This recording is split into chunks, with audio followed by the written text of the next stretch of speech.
Hello, Jamaica. Welcome to The Breakdown. This is where we cut through the noise and bring you the biggest stories in politics, government, and national affairs. I'm Nikisha Burchell, the Information and Public Communications spokesperson, and every week we take a deep dive into the issues that matter, what's making headlines, what's flying under the radar, and what's coming next. If you missed it, we've got you covered. If they don't want you to know, we'll break it down for you. This is The Breakdown. Let's get into it with our first segment, Headlines That Matter. Let's kick things off with environment. Land clearance near Fort Rocky in Palisados, Port Royal, which is a protected area. On March 7, the Jamaica Environment Trust made the following tweet. Land clearance near Fort Rocky in the Palisados, Port Royal protected area, despite clear rules against it. Now that the damage is done, what's next? Who will be responsible? The Jet posted a follow-up tweet that said, Fort Rocky falls within Conservation Zone B of the PPRPA. In this zone, the removal of disturbance of sand, dunes, rock, flora, and fauna is explicitly prohibited.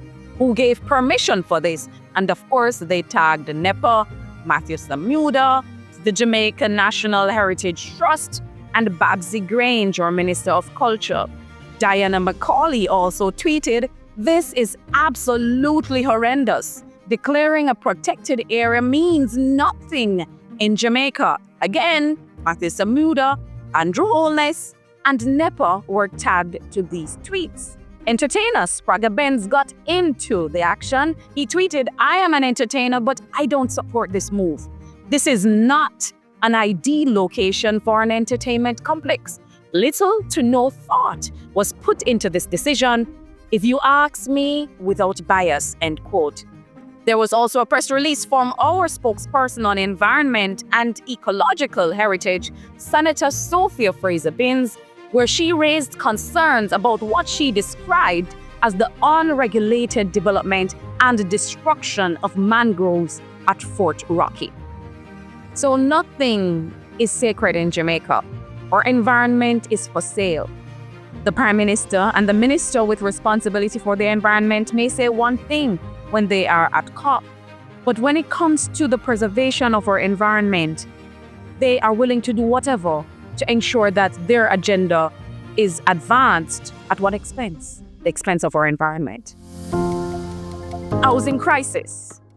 A viral TikTok from @SweetBliss titled, "I'll never be able to own a home." This TikTok saw many young professionals sharing comments on home ownership in Jamaica. Let's take a look. As a young professional, I can honestly say I don't think I'll be able to achieve my dreams working in this country. Why house have it so expensive? The money nah make. And the price. Don't get me started on the price of these homes. It is ridiculous. Now, imagine me run, go draw my NHT points, get the $7 million. What that can do? It can do nothing.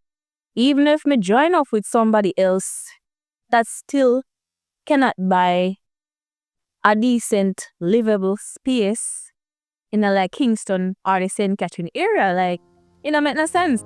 So under the Andrew Holness government, the NHT has lost its way.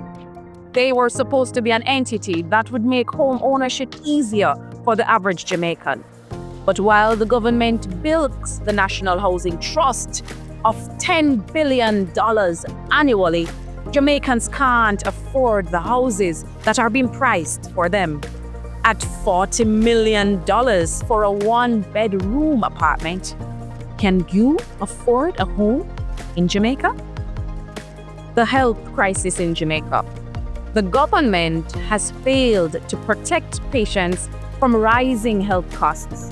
Cancer patients in particular are facing massive private service costs as CT scan machines at the Corner Regional Hospital awaits reserve power source.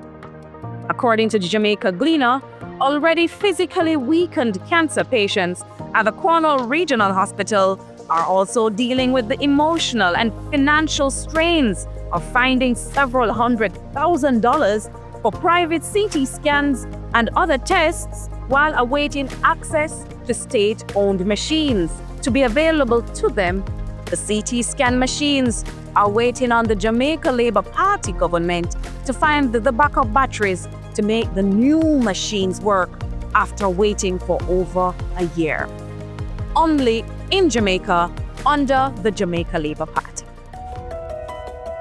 Now let's look at what's to come. The budget presentation for 2025 kicked off this week with the Finance Minister opening on Tuesday. Our very own Julian Robinson will make his presentation on Thursday, March 13. Make sure you tune in. And the leader of the opposition and party president, our Mark Golding, will make his budget presentation next Tuesday, March 18.